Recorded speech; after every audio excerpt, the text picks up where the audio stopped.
Now let's check in with Morgan Wolf. She's standing by in St. Cloud where the snow has started to fall. Morgan?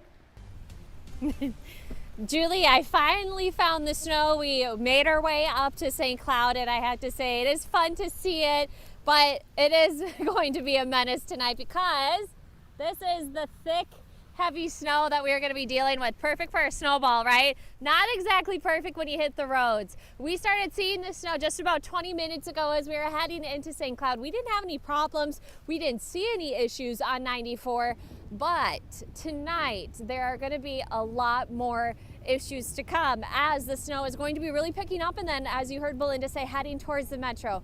I do know that it's already causing a stir of problems north of here, north of St. Cloud, northwest. And so just again, a caution to everyone, it sure is fun to see the snow return, but you got to be careful tonight. Back to you. Look at that snow. Oof. Here we go. Thank you, Morgan. As Morgan mentioned, that storm is causing traffic problems. Take a look at this video. A multi-vehicle crash that just occurred before 5 o'clock tonight. This is east of Moorhead on 94. Several jackknife semis. Look at them, just one after the other. Again, just east of Moorhead. So be warned, if you have relatives, loved ones traveling in from that area, the roads are already very dicey there, and lanes will be closed down there for another hour or so, we're told. So far, there are no significant injuries reported. Now let's head out to Gordon Severson in Mobile 11 for a look at the roads a little closer to home. Hey, Gordon. Hey, yeah, here in the metro, it's just mostly this light rain. We're going to give you a live look at the roads here on 169 North in the New Hope area. You can see it on our windshield here, a little bit of rain. Traffic is actually moving pretty well here. And we did talk with MnDOT and the city of St. Paul earlier in the day to see how they're preparing for when this rain switches over to snow. With 1,800 lane miles of road in the city of St. Paul, it takes a team of technicians to keep the snowplows going. So I'm responsible for maintaining the plows. Edgar Rodriguez has been installing snowplow blades to get the trucks ready for winter.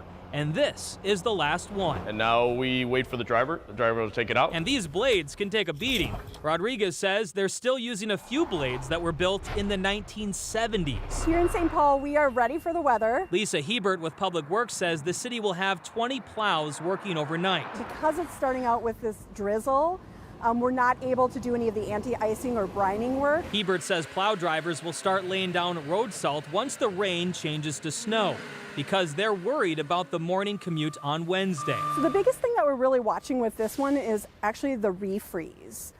Because the temperatures are going to dip, whatever we have is likely to freeze. With this particular storm, we are expecting to see some heavier snow amounts in certain areas. Ann Meyer at MnDOT says their snowplows are also ready to go. They have 800 spread out across the state, with about 180 here in the metro. Because we haven't seen much snow yet, our road temperatures are staying above freezing in many cases. That's why even right now it might be snowing in some area, but it's not sticking to that road surface yet. Meyer says the timing of the snow event should also help them out, but they're still asking drivers to slow down and give them space to work. So if you can avoid this storm at its worst parts, which will probably be Tuesday night and early Wednesday morning, you're going to do yourself a lot of good with staying out of some of the issues out there.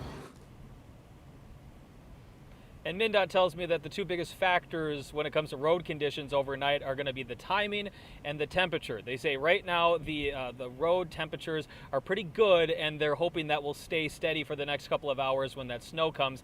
So it kind of all depends on what we're going to see with the temperatures and what people are going to be waking up to when the morning commute comes. Yeah, those colder temperatures could make for some slick roads. Give MnDOT some time to get them all treated if you can before you travel. Thank you, Gordon. And as we mentioned, the weather overnight will make travel dangerous. So before you head out the door, watch KARE 11 Sunrise so you can hear about any changes or alerts in real time. You can also find our weather updates on KARE 11 Plus, our free app for your TV. Scroll to KARE 11 Weather Impact 24/7 and you can see live radar.